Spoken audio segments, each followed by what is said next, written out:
A palavra de Deus é viva, perfeita e eficaz. E o registro bíblico de hoje é mais um episódio da nossa série do Exílio a Cristo, mais uma parte a respeito do domínio romano sobre Israel. Novamente, peço desculpas pela vizinhança, eu gravo praticamente todos os vídeos no mesmo dia. E neste dia de gravação, o vídeo vai sair no sábado, no caso hoje, sábado.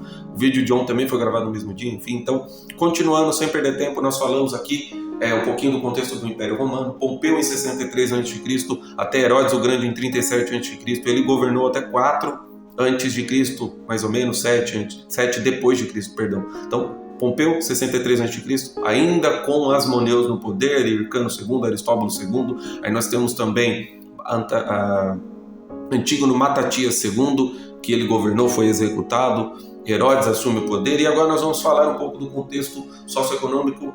Nós falamos no vídeo passado as 3 regiões que viviam o povo judeu, parte na Galileia, parte na Judéia, parte na Pérea, que era uma região da Transjordânia. Falava-se aramaico, hebraico, grego, devido a todo o contexto que a gente viu aqui na série.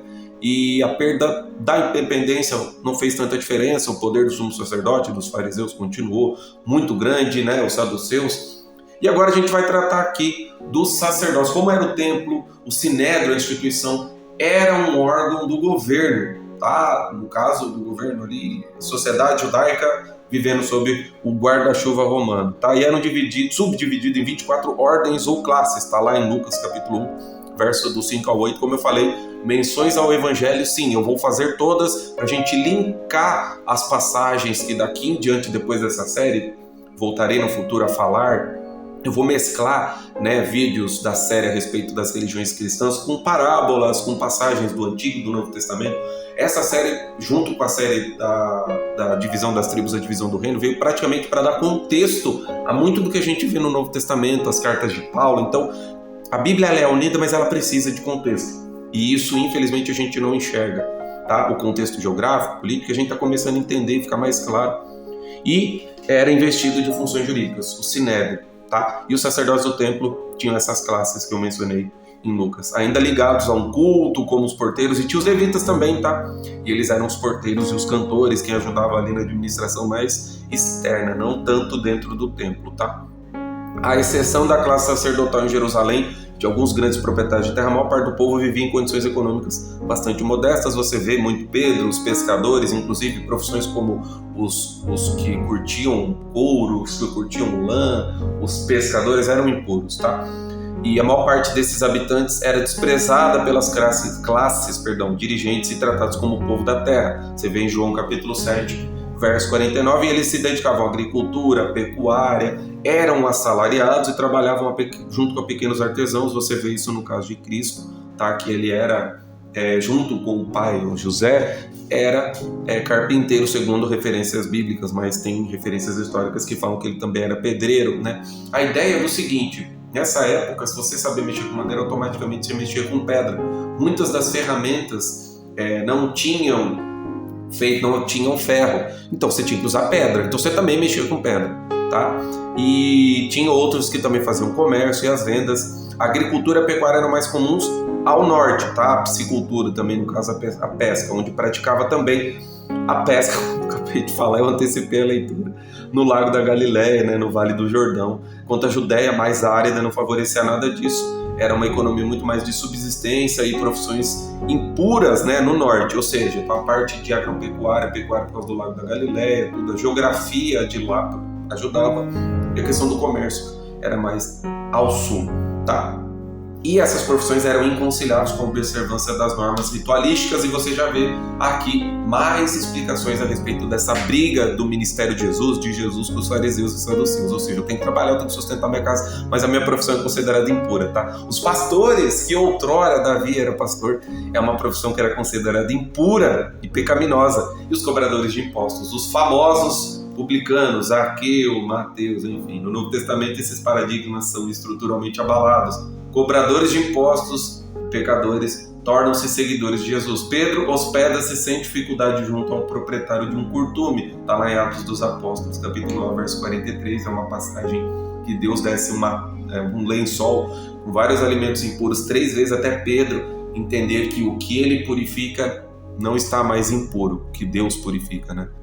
A fronteira ritual entre puro e impuro, o santo e o profano, foi irremediavelmente rompida por Cristo. A impureza não vem de fora, mas de dentro de cada ser humano. Passagem de Marcos, capítulo 7, verso 1 ao 23. Jerusalém, grande centro religioso do judaísmo, especialmente após a reconstrução do templo, capitaneada por Herodes, gozava de uma maior prosperidade, mesmo com a pobreza que frequentemente rodeava e beirava a mendicância e o banditismo. Deve ser muito comum, como doenças, a lepra, né, era muito comum, e é percebido no cenário do Novo Testamento. Você vê vários leprosos aparecendo no decorrer do Novo Testamento. Uma das principais causas da pobreza era a pesada carga fiscal, que, a partir da dominação romana, se tornou ainda mais dura. A cobrança dos impostos era terceirizada, assim, chamados os publicanos, como eu falei, Mateus era um. E, no caso, até um contador, né, Judas Iscariotes, trabalhava para os herodianos. Você já vê todo o contexto se desenrolando e o Novo Testamento ficando um pouquinho mais claro, tá? Isso justifica a hostilidade que os judeus nutriam contra os publicanos, dos quais Jesus tinha um de seus discípulos e era Mateus. Passagem de Mateus capítulo 9, versos do 9 ao 13, e paradoxalmente apresentados como exemplos de conversão em Lucas capítulo 18, versos do 9 ao 14. Como era a vida religiosa nesse tempo? O templo de Jerusalém tornou-se, após as grandes obras feitas por Herodes, o centro de todas as atividades cultuais judaicas, inclusive comerciais. Tá? Um dos problemas que Jesus enfrentou foi justamente a venda de coisas, bens, de animais, de tudo quanto é coisa que possa se vender ao redor do templo. Tá? A peregrinação anual dos judeus de Israel e da diáspora a Jerusalém já se estabeleceram como tradição na época romana. Note-se que, por ocasião da Páscoa, a população de Jerusalém chegava a 25 mil habitantes, mais ou menos, e podia até triplicar. A área do templo ocupava boa parte da cidade. O pátio externo, conhecido como Pátio dos Pagãos, ou seja, onde os pagãos podiam ingressar, era um ambiente de comércio, como se recorda nos evangelhos. É a passagem que eu acabei de falar, né? Mateus 21, do 12 e 13, é a passagem que Jesus revolta, que o templo virou um comércio. Uma área onde se vendiam os animais para os sacrifícios, trocavam-se moedas para ofertas e demais aquisições ligadas ao culto. Ao meio, no centro do grande pátio, encontrava-se o espaço sagrado reservado propriamente ao culto, no qual os espaços pagãos não podiam entrar. Havia ali placas indicativas, duas das quais temos ainda hoje, que informavam em latim e grego o aviso de não ingressarem no recinto sagrado sob a pena de morte. Só um adendo que eu esqueci no vídeo de ontem e cabe aqui. Mais uma vez, a história dos hebreus de Luca Mazing é a referência, a fonte que eu estou usando. Tá? Ele faz uma pesquisa, um trabalho acadêmico em cima dos livros de Flávio Joséfo.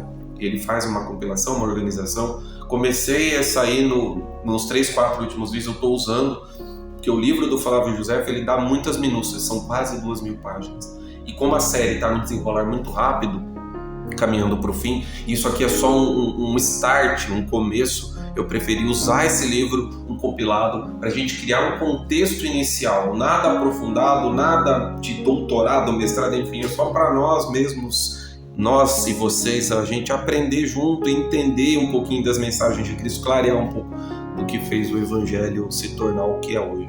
Beleza? Na área central do templo encontravam-se 2 pátios, um reservado às mulheres e outro aos israelitas, onde as mulheres não podiam entrar aqui. Tá? Erguia-se um altar dos holocaustos, tinha um altar dos holocaustos sobre o qual ofereciam sacrifícios cotidianos, uma das expressões mais importantes do culto judaico. No interior deste pátio encontrava-se o santuário, dividido em 2 partes também. Tá? A parte mais externa, voltada para o leste, estava um candelabro, a menorá, a mesa dos pães, que todos os sábados eram oferecidos ao Senhor, e o altar sobre o qual o sacerdote 2 vezes ao dia ele fazia a entrega no Shabat, né? E fazia a oferta do incenso. Está lá em Lucas capítulo 1, verso 9, tá? A câmara mais interna, separada por uma cortina especial, era o Santo dos Santos, né? Onde o sacerdote ele entrava uma vez por ano, né? Onde teria recebido a Arca da Aliança. E neste espaço, o sacerdote ele entrava para fazer o Kippur, que era o sacrifício, a grande festa da expiação, tá? Muito das festas aqui eu vou fazer a análise para entender o contexto, mas eu vou ir pulando e adiantando dessa análise desse livro, porque eu já falei das festas judaicas, tá? Ao redor do tempo também ocorria um Pessah, que acontecia no 14 de Nissan, e outra grande festa era a festa das semanas, que acontecia 50 dias depois do Pessah, que é a Páscoa, ou Shavuot. Então a festa do Shavuot era a festa das semanas, acontecia 50 dias depois da Páscoa, e era chamada também de Pentecostes, ou a festa dos 50 dias, tá? E recordava a revelação de Deus sobre o Monte Sinai, perdão. E a festa cristã de Pentecostes é narrada em Atos capítulo 2 e é a base para a crença pentecostalista. Nós vamos falar da Congregação Cristã do Brasil, Assembleia de Deus, enfim, toda essa crença no dia do Pentecostes, tá? Derramamento das línguas, tá? A festa mais alegre era a do Sukkot, sem dúvida, a festa das tendas, celebrada entre setembro e outubro. Também esta tem origem agrícola e mais tarde foi transformada em recordação do tempo em que os judeus viviam, né? Os hebreus viviam no deserto. Essa festa, eles se reúnem em Jerusalém durante 7 dias, e eles habitam em tendas, eles literalmente vivem em tendas, e é a festa dos Ramos, tá? O Domingo de Ramos católico, toda essa referência à entrada em Jerusalém, né? Ela é mencionada em Levítico, capítulo 23, do 42 e 43, né? Levítico, capítulo 23, versos 42 e 43, recordando o caminho do Êxodo, tá? E provavelmente, em uma dessas festas, os fatos narrados é referência à entrada de Jesus em Jerusalém, tá? Em João capítulo 7, versos 1 ao 10, e no capítulo 21, em particular, capítulo 7, versos 37 e 39, é uma referência ao rito da água, 10 e 12, e o rito da luz. Então, são referências à questão dos ramos, tá? O Domingo de Ramos, enfim.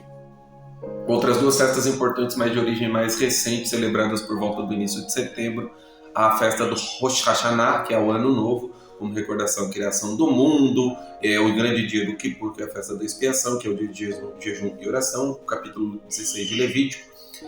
Além destas, Jesus participou da festa do Hanukkah, que é a dedicação do templo, né?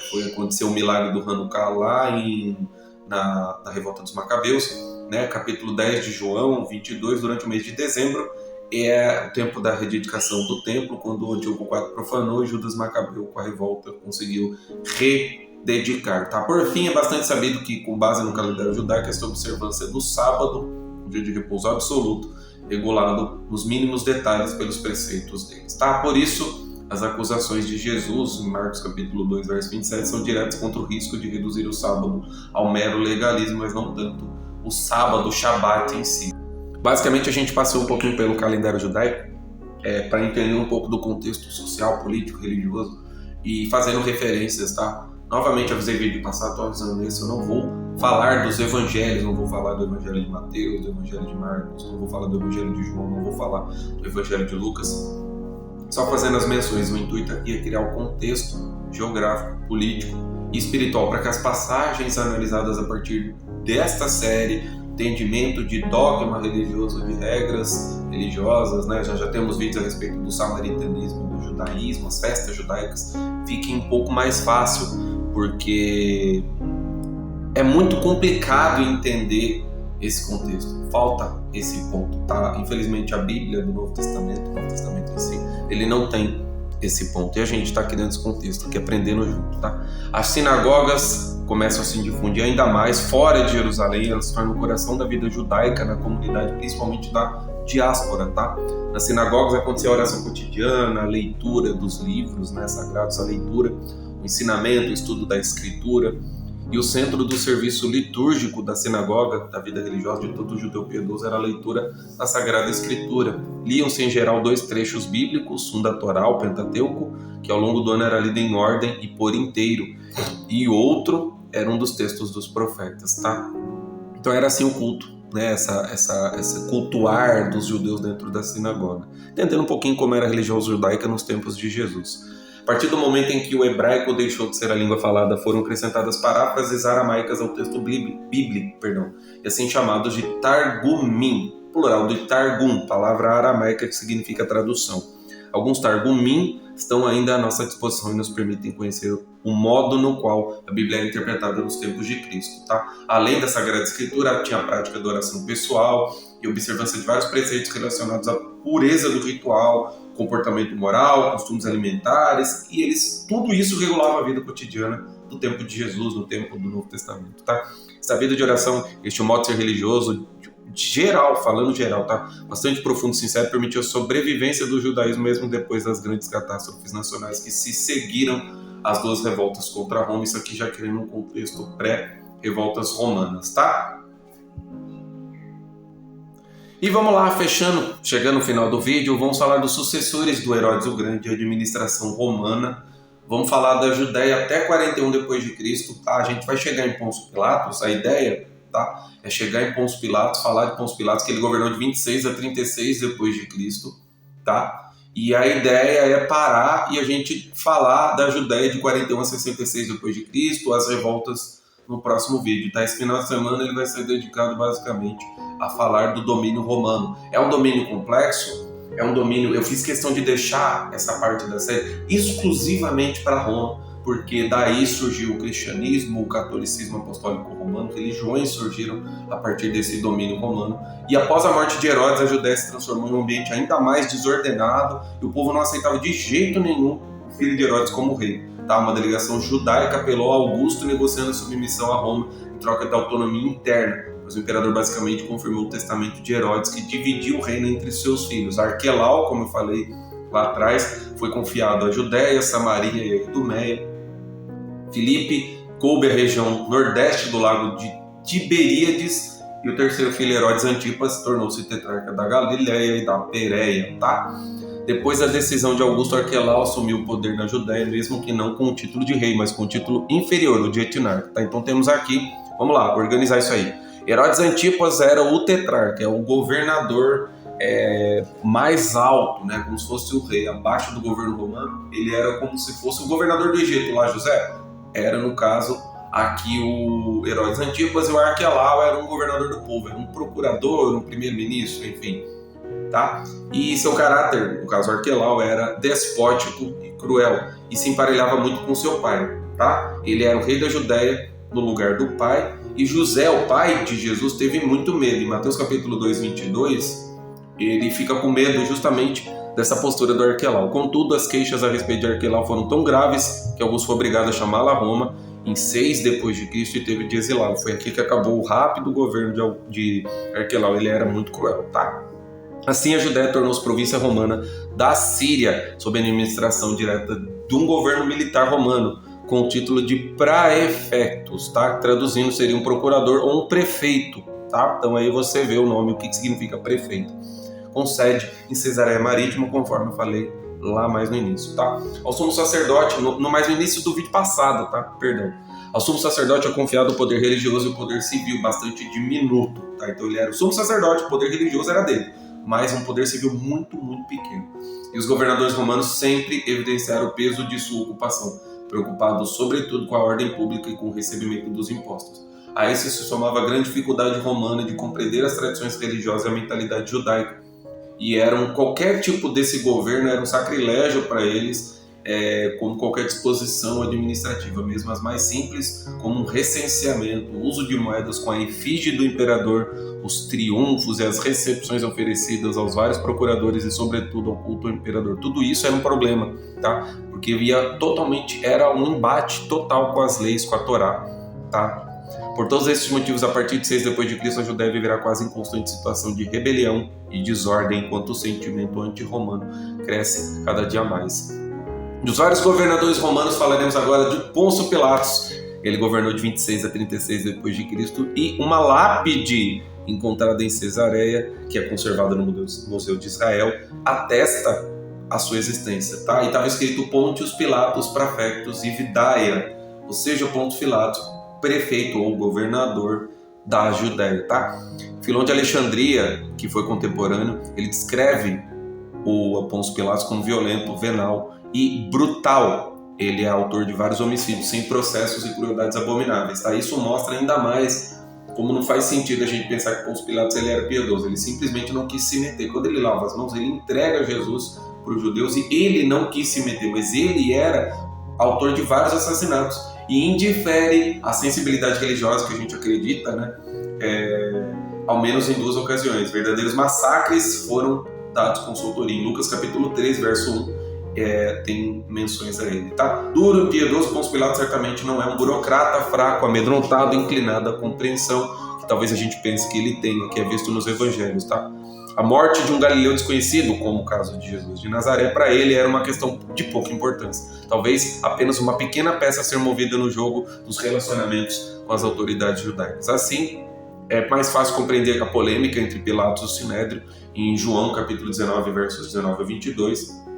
E o final do mandato dele foi em glória, em decorrência do seu comportamento. Ele foi chamado a Roma, deposto do seu cargo, ainda que fontes não estejam à disposição para a gente entender, são fontes incertas, mas é bastante conhecido um trecho do historiador Tácito, o romano que viveu entre os séculos 2 e 3 depois de Cristo, relativos à perseguição de Nero de 64 depois de Cristo, tá? Para calar as vozes, ele culpabilizou e submeteu vários tormentos refinadíssimos àqueles que o povo chamava de Crestiani e odiava por suas ações execráveis. Cristo, o fundador da seita e de quem ele recebera o nome, tinha sido levado a julgamento pelo procurador Pôncio Pilatos durante o reino de Tibério. Mas a perniciosa superstição, repreendida por algum tempo, disseminava-se novamente, não apenas na Judéia, lugar de origem desse mal, mas também em Roma, para onde confluem e se desenvolvem todas as atrocidades e as vergonhas do mundo. Bem tranquilo, legal pra caramba, a gente já começa a entender como foi o governo de Nero, como foi a questão de ter sido levado a Roma, tá? E a gente já pulou aí uns 40, 50 anos quando saiu de Arquelau, passamos para Pôncio Pilatos, tá? Não tem muitas fontes, o governo romano cerceava isso, e eu acredito que eu li em algum lugar, não tenho certeza, mas parece que Flávio José foi contratado pela coroa romana para poder fazer, tá? Para fechar, vamos falar aqui brevemente do governo de Filipe, outro filho, né, do Herodes o Grande, Galileia e Transjordânia, durante os reinos do Filipe e do Herodes Antipas, beleza? O segundo filho de Herodes, Filipe, que governou de 4 a.C. a 34 depois de Cristo, foi com certeza o melhor dentre os irmãos. E ele era filo-helênico, ele tinha uma tendência grega e romana, ele permeava por todo esse ambiente. Ele foi o primeiro governador judeu a gravar sobre suas moedas a efígie do imperador. De caráter generoso, pacífico, ele governou sem problemas com a população, e ele reconstruiu 2 cidades, Betsaida, às margens do Lago da Galileia, a qual chamou de Júlia, em honra à filha do imperador Augusto. Embelezou Pânias, ou Cesareia de Filipe, né? Então você já vê, essa Cesareia de Filipe, ela faz referência direta a Cesareia, onde o Paulo ficou preso, beleza? E a carta de Paulo aos Filipenses, tá? Então agora vocês podem associar, o que era Filipenses? Era aí, tá? E Betsaida era onde Pedro, André e Filipe, lá de João capítulo 1, verso 44, essa era Betsaida, tá? Já na região de Cesareia, segundo Mateus capítulo 16, verso 13, é situado o episódio do primado de Pedro, onde Pedro é escolhido, tá? O terceiro filho de Herodes, o Antipas, que governou entre 4 a.C. e 39 depois de Cristo, tornou-se, conforme dito, tetrarca da Galileia, construiu uma esplêndida capital às margens do lago, a cidade de Tiberíades, em honra ao imperador Tibério, a quem Herodes Antipas sempre mostrou-se um vassalo fiel. Esse Herodes Antipas não deve ser confundido com o Herodes o Grande, tá? Que tinha domínio sobre Nazaré, do qual, portanto, o próprio Jesus era súdito, tá? Então, esse Herodes é o Herodes Antipas, que Jesus era súdito. Ele herdou o caráter do pai, indolente, amante do luxo, e ao mesmo tempo violento e tirânico, tá? Lucas capítulo 3, verso 32, Jesus o define carinhosamente como essa raposa, tá? Texto Lucas 23, capítulo 6 ao 12, Lucas capítulo 23, versos do 6 ao 12, mostra em vista a Jerusalém durante a Páscoa e afirma que ele não tinha boa relação com os procuradores romanos, só que é um episódio da Páscoa, tá? Uma inimizade que é confirmada também por outras fontes. Herodes, no Novo Testamento, é recordado ainda por ter se casado com Herodíades, a mulher do seu irmão Herodes Filipe, tá? Então, beleza, o Filipe, e João Batista acusou, tá? Em Marcos capítulo 6, versos 17 a 29, que ele foi decapitado na fortaleza de Maqueronte, que eu também comentei, tá? Então, todo este caso tem fontes históricas, tá? Tudo baseado nos estudos e nas pesquisas de Flávio José, tá? Quando da morte de Filipe, incitado pela mulher, Herodes Antipas tentou assumir o controle de seu território e intitular-se rei, mas acusado pelo imperador, termina exilado por Calígula na Gália em 39 depois de Cristo, onde morre pouco tempo depois. Fechamos aqui mais um vídeo, tá? Legal pra caramba passear um pouco pelo Novo Testamento, dar um pouquinho de contexto histórico, geográfico, político, usando as passagens do Evangelho, né, que a gente acaba focando muito no ministério de Jesus, o conflito interno, mas a gente não crê na profundidade do problema que Jesus estava enfrentando nesse tempo, tá bom? Deus abençoe a todos, muito obrigado por tudo, que nós possamos crescer na graça e no conhecimento do nosso Pai Celestial. Até o próximo.